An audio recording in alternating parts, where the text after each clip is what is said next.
వాళ్ళు కదా జవాబుదారీ. ఇన్ఛార్జ్ ఏముంటుంది, పైన చూస్తాడు, కింద ఇవన్నీ చూడాల్సింది ఆయన కదా. నెంబర్ 2 అది. నెంబర్ 3 ఏం చేయాలా, శుభ్రంగా ఈవో గారు, చైర్మన్ గారు అక్కడికి వెళ్ళి, ఇదిగో మేము ఇంత చక్కటి నాణ్యమైనది ఇస్తున్నాం, అయినా కొన్ని పొరపాట్లు జరుగుతాయి, చనిపోతుంటాయి, దాన్ని రాజకీయాలు చెయ్యొద్దు అని అక్కడితో అయిపోవాలి.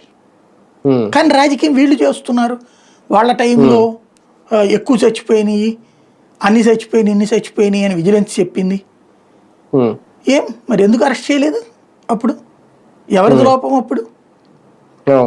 అప్పుడైనా ఇప్పుడైనా గోవులు చనిపోతూనే ఉన్నాయి, చనిపోతాయి కూడా.